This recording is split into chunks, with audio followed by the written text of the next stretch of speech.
Desde os tempos antigos, o Sol sempre foi visto como a fonte da vida. Mas e se fosse possível recriar aqui na Terra o mesmo processo que faz as estrelas brilharem?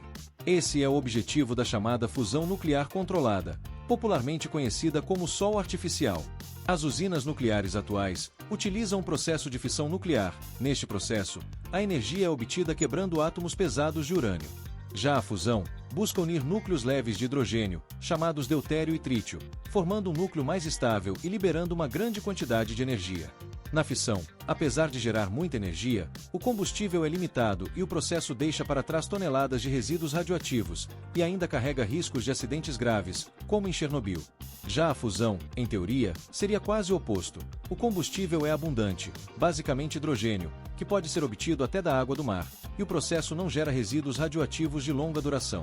Além disso, não existe o risco de uma reação descontrolada, como um acidente em cadeia, pois é fácil separar átomos pesados, mas extremamente complicado de unir átomos leves. Em teoria, isso significa uma fonte praticamente inesgotável, limpa e muito mais segura. Na prática, porém, transformar essa ideia em realidade é um dos maiores desafios da ciência moderna. Para entender como funciona, pense no seguinte: no centro do Sol, a pressão é tão imensa que os átomos de hidrogênio se fundem naturalmente. Aqui na Terra, não temos essa pressão, então precisamos compensar com temperaturas ainda mais extremas, mais de 100 milhões de graus Celsius, muito mais quentes que o núcleo solar.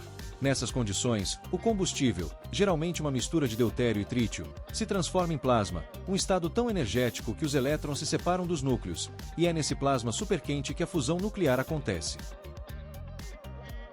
Mas surge uma pergunta: como segurar algo tão quente sem deixar que ele toque nas paredes do reator? A primeira estratégia é o confinamento magnético. Nesse método, ímãs supercondutores criam campos de força que aprisionam o plasma em forma de anel dentro de uma câmara de vácuo, sem que ele encoste em nada. É como se o plasma flutuasse, suspenso apenas pelos campos magnéticos. Dentro dessa linha existem dois tipos de máquinas. O tokamak é a mais comum, tem formato de rosquinha lisa, e usa, além dos ímãs externos, uma corrente elétrica passando pelo próprio plasma para ajudar a mantê-lo preso. Esse modelo já garantiu quase todos os grandes recordes de fusão, mas sofre com instabilidades. O cetelarator, por outro lado, tem uma geometria mais retorcida e complexa, mas dispensa corrente elétrica interna, o que o torna mais estável em longos períodos.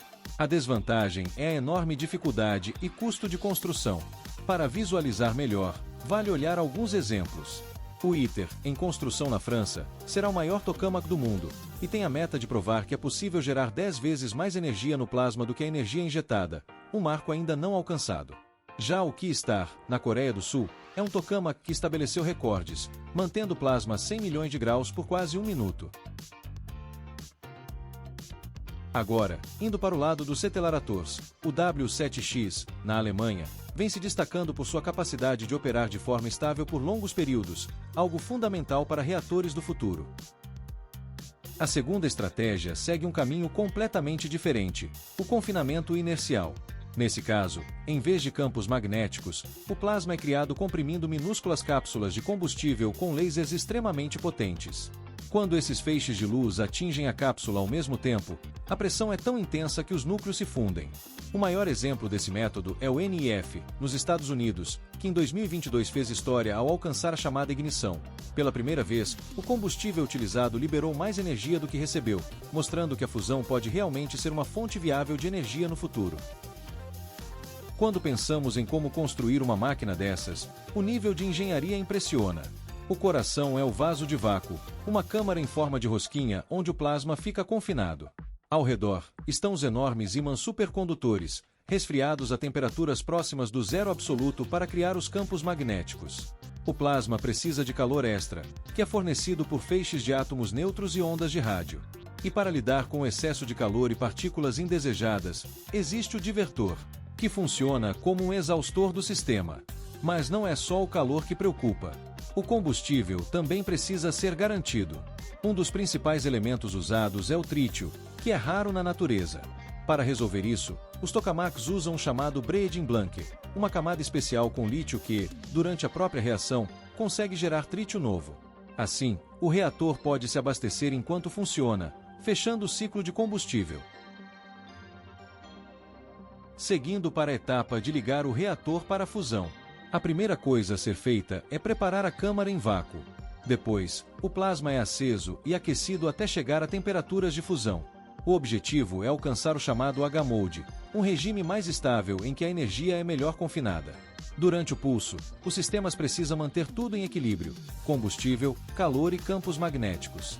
No final, o plasma é desligado com cuidado e cada pulso gera uma quantidade enorme de dados para análise.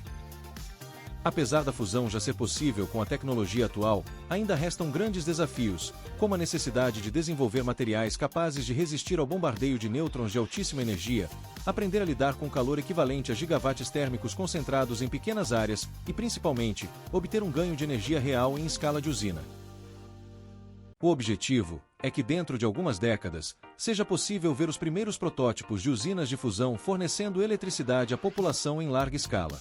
Mesmo sem alcançar esse resultado ainda, os frutos da pesquisa já estão sendo colhidos, com ímãs supercondutores mais potentes, sistemas de criogenia avançados, novos materiais resistentes e tecnologias de controle de plasma que encontram aplicações em áreas médicas, aeroespaciais e industriais. E se você gostou de conhecer um pouco mais sobre essa jornada científica, não esqueça de deixar o like, se inscrever no canal e compartilhar este vídeo. Assim, você ajuda mais pessoas a entenderem como a ciência pode moldar o nosso futuro.